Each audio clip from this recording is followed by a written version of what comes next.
Yo guys, welcome back to the Uncle Sharma channel. Season is over. It's time to look back towards the season, look back towards the video that I did in April time. The squad tier list, the video where I reviewed all the players in the squad and gave them a rating in how they did in the season. Back then I thought the season was dusted. I thought, COVID finished everything. So that, video review was, I thought that was it. That was the season. But luckily I was wrong. Football came back, things started to get better, especially in Italy where, things were really badly affected. And it's felt like two separate seasons, hasn't it? Like the pre-COVID season and the post-COVID season where it almost was like, the mini tournament feel a game every 3 or 4 days, and then the Europa League tournaments, it just felt like a summer of football, thankfully, that saved us from boredom. But yeah, so I'm going to look back at that video, the ratings I gave in that video, and see if anything has changed for any of the players. So let's get into it. So I used the squad list that you can find on the Inter website, so some of the orderings might be a bit weird, but started off with the legend Tommaso Berni. I gave him a not applicable in the original video that I shot a few months ago, but I'm going to create a new category for him, just for him, because he deserves it. More red cards than appearances. What a legend. He deserves the legend category. Moving on to more serious things, Samir Handanovic. Now this one is a difficult one already. We're starting to get tricky. The video from a few months ago, I gave him Player of the Year contender category. There was no standout performance from him, but I thought the general consistency from him in the season deserved for him to be in that category, not necessarily win that Player of the Year award. But since the COVID period, as we've known, Samir's performances, our captain's performances, have dipped a lot. There's been a few mistakes. He's been shaky in general. There's a few saves that you could argue whether a top keeper should be making those. Obviously, the ones that stand out are the one against Torino where he just dropped the ball to Belotti. The one against Hellas Verona where Skriniar got the lion's share of the blame, but him letting that shot in at the near post was not very good at all.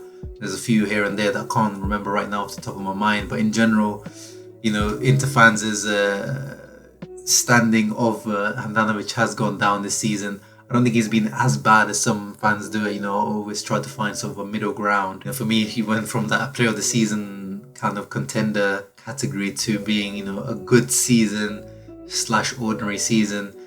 Because that post-COVID period wasn't good at all, but in the Europa League he did make a few good saves. There was that really good save against Fiorentina, which I remember in the last few days of the campaign. And of course, he was part of this defense that conceded the least amount of goals in the league, so he can't have been all that bad because he doesn't really get to face many shots. But in the end, I think moving him down from that original ranking makes sense. Moving on to Padelli, he's still in the shite category. Luckily, we didn't get to see him play in the post-COVID period because Handanovic recovered from the injury. There was no need to see Padelli, and then even I think Conte, even in the cups, he might have played him if he was actually good. But luckily, no Padelli, and we should be getting a different number 2 next season. There's rumours of we're bringing back Radu from Genoa, the young Romanian keeper, or Sepe from Parma, so let's see how that develops. Moving on to the defence now, starting off with the young star Alessandra Bastogne, who for me has been the revelation of the season, not in terms of being surprised, but just how consistently he's performed. When you look back at his performances at Parma, you could see that this guy is ready to be an Inter player. I remember watching that one match against Juventus that Parma played, and he was so good against the likes of Mandzukic, Ronaldo. He was so impressive, and the way he's adapted to the 3-man defense it's been almost tailor-made for him, in terms of he's able to carry the ball forward and use his passing, which is his best attribute. He's really comfortable on the ball, super elegant, great to watch. Still needs to improve his actual, man-to-man marking and, reading of the game, but he's still really good. And overall, he's just got his Italy national team call-up, very well deserved. And he's probably been the best Italian centre-back. I call him the best young Italian centre-back, but shout out to Rocky Bobby. I can remove that young part now. He's been the best Italian centre-back in the league because obviously Chiellini's injury hasn't helped for him. And then Bonucci's performances this year have not been that great, and Romagnoli for Milan. Yeah, let's not go there. For me, I gave him a good season category earlier on. I think he moves up to a Player of the Year contender category now because he deserves it. Pre-COVID he had like 12 appearances, I believe. And after COVID, he was pretty much an unmovable part of the defense, quite rightly so. Do not remember, bad performance from him. In the final, obviously you could see there was some few nerves. His passing was not on point. But, he's 21 years old, man. Come on. This guy has got a big future ahead of him. Moving on to Danilo D'Ambrosio. He had a few injury issues in the earlier part of the season, which meant his season wasn't that good. He was in and out of the team, sometimes wing back, sometimes centre back. He had around 17, 18 appearances by then, and I gave him an ordinary season category. But since the COVID period, he's become once again, fully fit. Weirdly, been playing mainly as a wing back, which I keep saying, I don't really like him out there. I really prefer him as the right centre back or left centre back position. And we can see that in the stats, he's got 5 goals but 0 assists. So, really his crossing and, 1v1 ability to create chances is not really good at all. But, his goal threat, the way he runs, makes those late far post runs, and, his set piece threat is just great. And he scored, once again, important goals in big matches. And I'm moving him from ordinary season to good season because, he definitely deserved it, stepping up his game in the post-COVID period. And, his downfalls are not his fault. That's who he is as a player. He's 31 years old now. We know what type of player he is, but effort that he puts in, plays for the badge, you can't ask for anything more from a player like him. So good season overall for Danilo. Moving on to centre-back positions, Stephan Devry was player of the year contender, and I gave him my player of the year, at the end of that video. And he still remains in that player of the year contender, and we'll see at the end of the video whether he still deserves to have the player of the year award for me or not. Moving on to Gordin. He was another tricky one back then, and it's still quite a tricky one. He's definitely improved a lot more since the COVID period. Much disrespected and criticised from Inter fans, and which really annoys me because I feel like he really has not been as bad as people have been making out. And luckily, post-COVID period, as he admitted himself, he's got used to the system finally. It's took him a little bit of time. But just because he has been uncomfortable in a position doesn't mean he was bad in it. Like, okay, I can see where people are saying, okay, yeah, like here he got beat, or he looked like, he lost the 1v1 there, or he was way too aggressive and he left a big gap. But overall, he's been playing in and out of the team, been part of, important matches where, we've kept clean sheets. He scored some important goals in the post-COVID period as well. And yeah, overall, he's played sometimes even out of position at left centre-back. He should never play there. But, we haven't got any of the left-footed centre-backs in the team, so he's had to play there. So I'm moving him from ordinary season to kind of a borderline good/ordinary because, of course, we expect better from a world-class defender like Diego Gordin, even though he is getting older with age. But still, I think it has been a pretty decent season from Gordin, especially a lot better than some Inter fans have been making out. And now, this is the most difficult one, I think. Milan Skriniar, a lot of people's favourite Inter player, because, he's one of those defenders that, defends with the heart on his sleeve. He's, shouting, he's loud, makes big tackles, he's not scared to go 1v1. But this season, as we expected, in the new 3-back formation, it's been difficult for him. Like Gordin, he's looked very uncomfortable. But the same as I've said for Gordin, he's basically played out of position for most of the season, because most of the season he played at the left centre-back position rather than right centre-back, where he is slightly more comfortable, still not looking great. But left centre-back, him and Gordin should never really play there. So, he deserves credit for even playing there for most of the season. He's very right-footed. He doesn't really use his left foot at all. So you're basically handicapping him by playing him there. So I gave him ordinary season tier in the earlier video, and I think he still deserves an ordinary season, not below expectation, because I was expecting him to be struggling out there. But I don't think he has been as bad as everyone keeps making out. Once again, just because he looks uncomfortable and at times, he has got beat. But overall, his performance in that 3 with the whole team, being the team that's conceded the least goals, it can't have been that bad, guys. Onto Ranocchia, I gave him ordinary in the previous video. I think he still deserves ordinary. When he stepped in this season, he's not looked as shaky, and of course it helps that he's the middle of the 3 centre-backs rather than, anyone on the outside. He's not been exposed, and he's played in, the lesser matches against the lesser teams. So shouts out to him, for still being here and having the mental strength, take the abuse from Inter fans over the year. But, he's a good substitute for now. Moving on to Ashley Young. What a signing he has been. As I said, when he was signed, I was like, I'm not convinced by this signing, but I trust Antonio Conte. If he wants Ashley Young and, likes of Moses, give them to him. And he's shown, I gave him a borderline good season ordinary just because, there wasn't that many matches to judge him on. There was this 2-3 month period where he actually got to play. But since then, he's been the starting left wing back in that position, and he's contributed goals and assists. Kudos to Ashley Young for coming in with the confidence, energy, experience. Clearly wanted to make this spot his own, and Conte for making him perform at that level. Moving on to a guy who's still not at Inter since I made that video. Valentino Lazzaro signed from Hertha Berlin. Below expectations in the previous video, still below expectation. Even his loan period at Newcastle has been quite disappointing. He's now been loaned out once again to Borussia Mönchengladbach in Germany, hopefully back in the league that he knows well. He could perform well. They've got an option to buy, which hopefully they take up. It's just not worked out. Now, moving on to the midfield, starting off with Agumen once again. I had not applicable for him because we really did not get to see him apart from a few minutes. Post-COVID, once again, I think we saw a few minutes here and there, but once again, I'll leave it as a not applicable. But he has looked very interesting, and I would like to see him either loaned out or given more minutes, next season. But hopefully he'll be loaned out because he needs to get that experience into his leg. The next one, Cuadro Zamora. I have to make a special category for him, like with Bernie, MIA. Does anyone know what this guy is? We've just lost him. Like, we haven't seen him. We see him posting on social media that he's training with the team. No one knows whether his injury was like that serious. Like, no one's asking Conte about him. We need someone from a Ghanaian journalist like fly out and ask Conte like, what the hell has happened to Zamora? Because in that left wing back position, as I said from the start of the season, I wasn't convinced that he was going to be a good player there.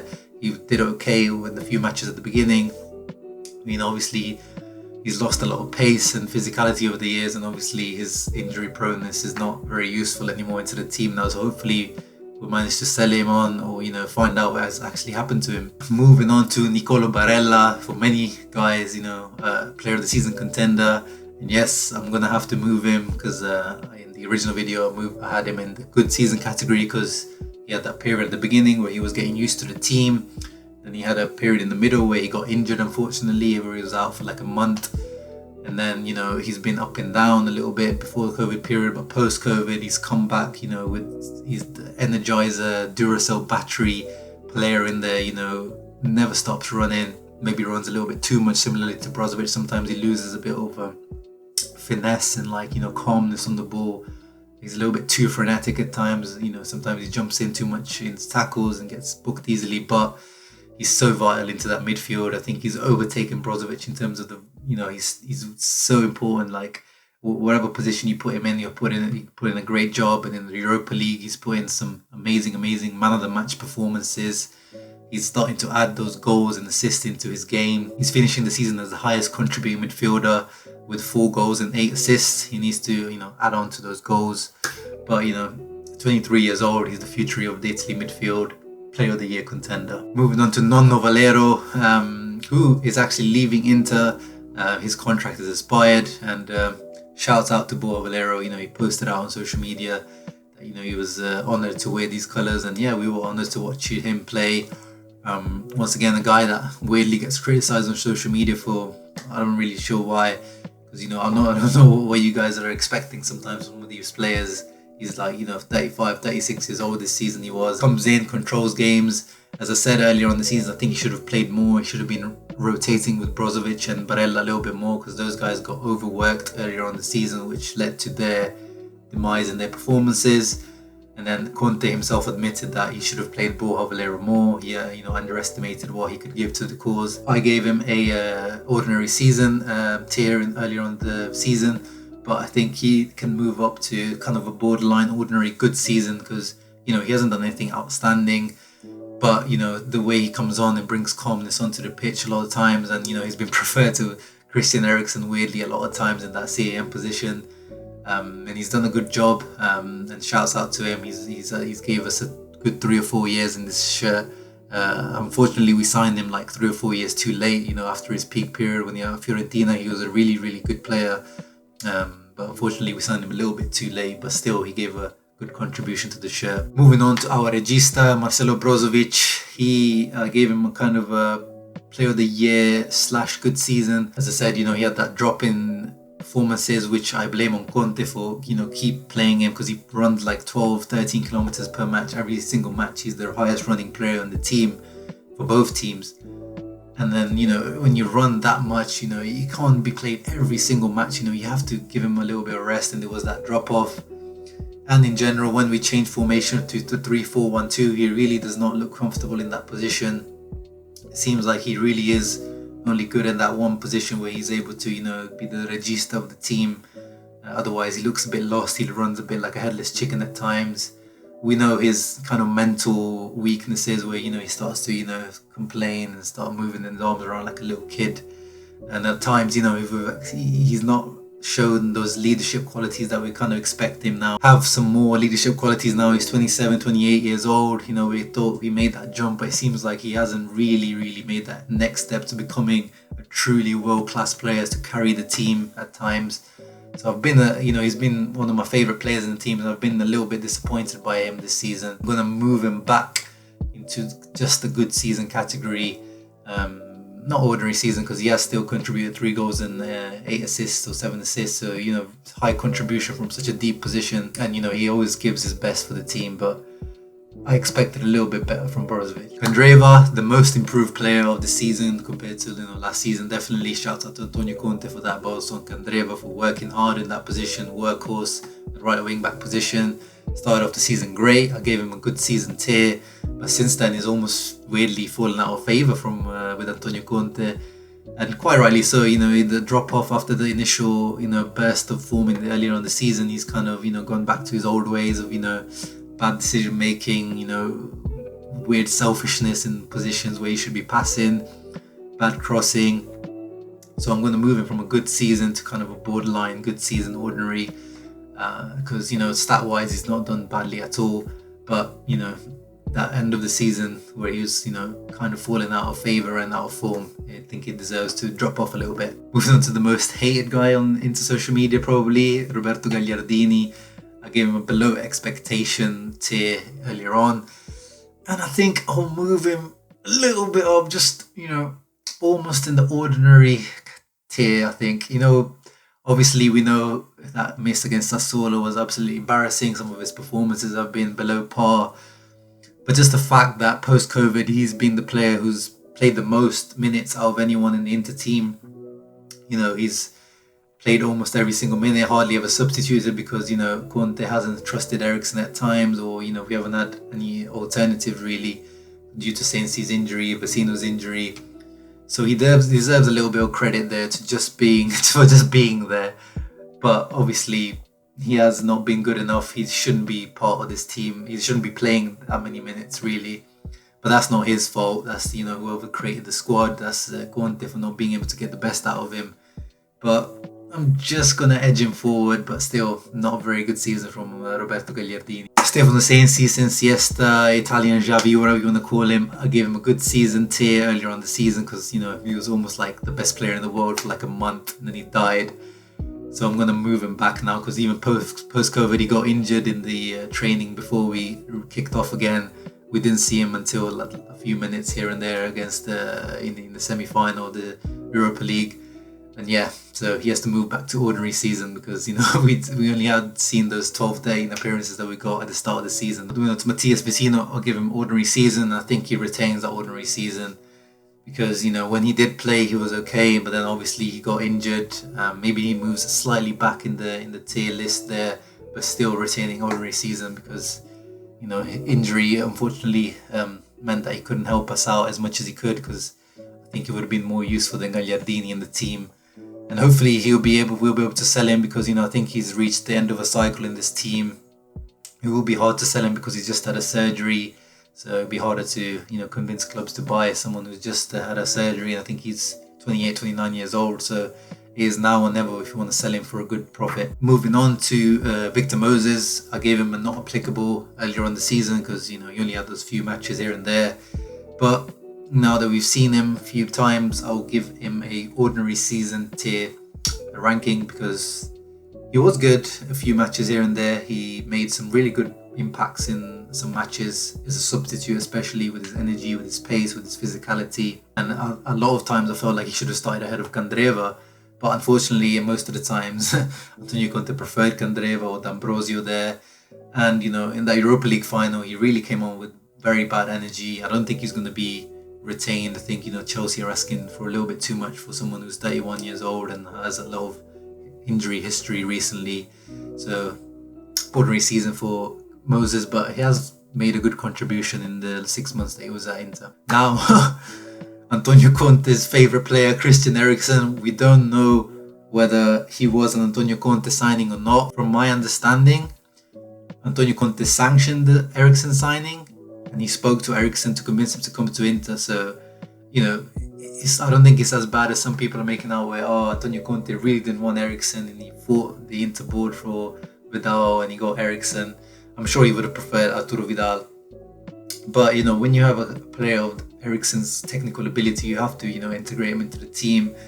And it's a loss on both sides, you know, on Eriksen's side for not being able to adapt quickly enough, I guess, and Conte for not being able to integrate him properly. I gave him an ordinary season tier because, you know, he had a few goals and assists in Europa League and in Serie A, Coppa Italia. I'm going to move him slightly back from ordinary, I think borderline below expectations, because obviously, as I said earlier, when we signed him, I'm not expecting much from Eriksen in this first 6 months. I was pretty much ready to, you know, write it off as just a ambientation 6 months.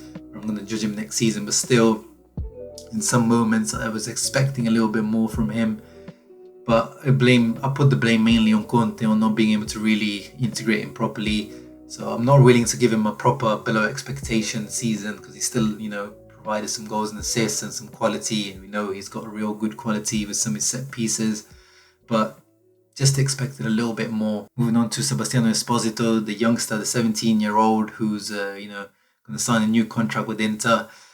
1 goal. Not much to say there. You know, I gave him a good season just for as a moral victory for the way he would come on and, you know, run like a madman. But I'm going to move him back to ordinary season because he must have not convinced Conte in training. He really needed someone to give Lukaku some rest in the latter half of the season when Sanchez was injured, when Lukaku had a little bit of niggling injury, and clearly Conte did not trust him. So I'm going to move him back to ordinary. Lautaro Martinez, I gave him a good season and I think he retains that once again because yes, he had that drop off after January with the whole, you know, Barcelona rumours and people said he threw in the towel. But I never thought he threw in the towel. I just thought at some point he was kind of, you know, distracted by the rumours. Definitely, it's his first proper season being a, you know, full starter in Europe. You know, last season he was in and out with Icardi. 21 goals, 7 assists. That is not a bad return at all. He really, you know, has reached that next level this season, and I'm expecting him to stay. Because I don't think Barcelona can pay the money that we want, and I'm expecting him to go up a next gear because he really does need to improve in terms of clinicalness in front of goal and decision making, you know, stop being less selfish. But I feel like Toro can make that step up, but this season I'm giving him just a good season tier. Moving on to Alexis Sanchez, I gave him a below expectation tier, quite surprisingly looking back to that video. But thinking back, you know, you can see why, you know, he really, similarly to Sensi, we hardly got to see him before the COVID period because of injury. And then Conte maybe didn't feel like, you know, he was ready to step in as much as he wanted to. But post-COVID period, he was a beast. You know, he had the most assists in Europe post-COVID period. He was creating chances left, right and centre. Finished the season with 4 goals and 10 assists, which is a very good return. And we've managed him to get him from United on a free transfer. Shout out to Beppe Marotta, the masterclass there. So I'm going to move him from that below expectation tier definitely to good season / ordinary season. Because once again, those injuries really hampered him. And even in the end of the season, right when we reached the final period of the Europa League, he got injured and we couldn't really rely on him once again. And finally, our big striker up front, the Icardi replacement, Romelu Lukaku. Player of the Year contender, no arguments there, just as I did in the previous video. But even since then, he's stepped up again even more. The way he's now playing with the team, linking up, is stepped up even higher than before. the shout out to Pintus, Conte and everyone in the backroom team to get him into the physique that he's in now, which is his ideal physique, lean, quicker, the way he's integrated with the teammates as well, obviously. 34 goals, 6 assists, matching the total that R9 had in his first season at Inter. What numbers, he's exceeded my expectations. I was expecting around the 20-25 goals mark, which I would have been happy with. Player of the Year contender alongside Devry and Barella. But overall, I think, between Barella, Devry and Lukaku, I'm still going to give him a Player of the Year award to Stephan Devry, mainly because he has been consistent throughout the season. There has been no real drop-off from Stephan Devry. There was a period post-COVID, the first 2 or 3 weeks, where it looked like, he was struggling a little bit physically and he was, looking a bit slower. But unlike, Barella, who had an injury in between, obviously, which is not his fault, but in the initial ambientation period, getting used to the team. And Lukaku also, that in the initial period where he was scoring, but his link-up play and, it wasn't quite there yet. And, obviously, in the final, I'm not really going to count that, scoring that own goal. It's just a freak, it could happen to anyone. Missing that chance, yes, okay, could have scored maybe. Giving us the winning goal, who knows. But overall, I feel like, Devry, with the leadership at the back, the consistent performance levels, scoring vital goals as well. Let's not forget, this guy scores really important goals. The calmness, the passing, he's even had a few assists this season. I just think, Devry really deserves, he's so underrated, he deserves that Player of the Year contender for me. Player of the Year award, sorry. But yeah, let me know in the comments below, what do you guys agree with me? It's Skriniar, Gordin, especially those ones that are a bit of a big sticking point in the Inter community. Antonio Conte, I'm going to give him one as well. I'm not going to give him a tier, I'm going to give him a grade. I'm going to give him a B- overall for the season. Great results, second in the league, 1 point behind Juve, but we know that's not the real result. Juve stopped playing, least goals conceded in the league, most goals ever scored in Inter season, best defense in the league. So overall, amazing work done on the pitch, but off the pitch, this guy, just needs to get a hold of himself. The way he handles the media, the way he moans and attacks our own directors, not even the external, he just attacks the club. So he needs to get a grip of himself, calm down. He's not a young manager anymore. He knows the game now. Come on. I'm expecting some improvements from him in terms of handling the media and in terms of squad rotation as well. As I said, a lot of times he rotated badly. He overworked some players, and that's always been a crux of his career, especially when it comes to European games, playing, every 3 or 4 days. But I have faith in Antonio Conte, who is staying next season. Let me know in the comments below what your thoughts are on my ratings, and leave your own underneath. Make sure to leave a like and subscribe, and I'll keep you updated over the summer with everything that's going on in the world of Inter. Ciao, ciao.